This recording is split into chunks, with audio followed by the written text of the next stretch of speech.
Hi, welcome to my YouTube channel. අද මම අරගෙන ආවා කුකුලන් කික්ලියන් හදන අයට ලොකු ප්‍රශ්නයක් වෙන එකම එක ලෙඩේ තමයි මේ කුකුල් සෙම කියන්නේ. ඒ නිසා මම අද අරගෙන ආවේ ඒ ලෙඩේ හැදෙන විදිහ සහ එම රෝග ලක්ෂණ සහ ඒවට අවශ්‍ය කරන බෙහෙත් වර්ග කිහිපයක් තමයි. හරි, අපි එහෙනම් වැඩි කතා නැතුව යමු වීඩියෝ එකට. මම එහෙනම් මුලින්ම කියන්නම් මේ ලෙඩේ හැදෙන්න පුළුවන් ක්‍රම ටිකක්. ඒ තමයි සීතල සහ තෙතමනය වැඩිවීම.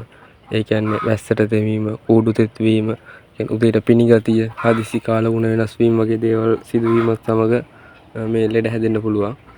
ඒ වගේම තමයි වාතාශ්‍රයන වෙන කූඩු, උණුසුම් වැඩි කූඩු, ඒ වගේම ගඳ ගොඩක් ගැවසෙන කූඩු වල වගේ හැදෙන්න පුළුවන්.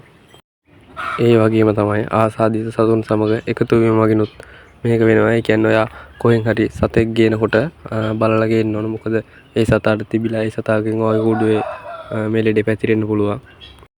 ඒ වගේම දුර්වල ආහාර, වයසට යාම සහ දුර්වලතාවයන් සමගත් ඒ වගේම එන්නත් නොකිරීම මගිනුත් මේ වගේ රෝග වැළඳෙන්න පුළුවන්.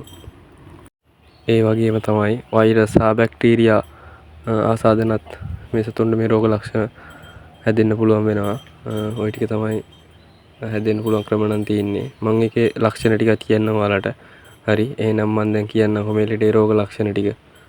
පළවෙනිම දේ තමයි නාසයෙන් සෙම හෝ ජලය වගේ එළියට එීම, කිවිසුම් යෑම, ඒ වගේම ගොර ගොර ශබ්දයක් නැගීම, කට ඇරගෙන හුස්ම ගැනීම, ඇස් වටා ඉදිවීම, ඇස් වලින් ජලය යාම වගේ. ඒ වගේම කෑම අඩුවෙන් ආහාරයට ගැනීම, බර අඩු වීම හා සතුන් දුර්වල වීම, ඒ වගේම තමයි බිත්තර රස වෙන්න අඩු වීම, ඒ වගේම සතුන් එක තැන ගුලි වීම සහ පිහාටු කඩා වැටීම. ඒ වගේම තමයි සමහර විට කහ හෝ කොළ පැහැර මල පහ කිරීම වගේ ලක්ෂණ කිහිපයක්ම පෙන්වනවා. අපට පුළුවන් රෝගය හැදීගෙන එන විටම ප්‍රතිකාර කිරීම මගින් අපගේ සතුන් රැළ ආරක්ෂා කර ගැනීමට.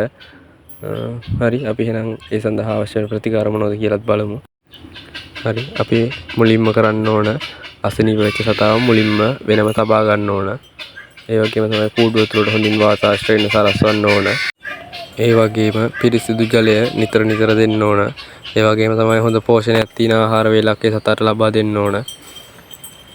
ඒ විතරක් නෙමෙයි, අපිට පුළුවන් සිංහල බෙහෙත් ලබා දෙන්නත්, ඉංග්‍රීසි බෙහෙත් ලබා දෙන්නත්. මම මුලින්ම සිංහල බෙහෙතක් කියන්නම්. ඒක තමයි උඳු පියල ටිකක් අරගෙන ඒකටම සුදු ලුණු බික් දෙකක් තුනක් දාලා, ඒ වගේම ඉඟුරු කෑල්ලක් හා ගම්මිරිස් ඇට ටිකක් දාලා ඒක හොඳට කොටන්න ඕන. කොටලා පොඩි ගුලියක් වගේ හදලා ඒකෙන් චුට්ට චුට්ටේ සතාට දවස ගානේ දවසකට එකපාරක් හෝ දෙපාරක් වෙන විදිහට දින කිහිපයක් ලබා දීම වගේ පුළුවන් ඒ සතාව නැවත හරි ගස්වා ගන්න.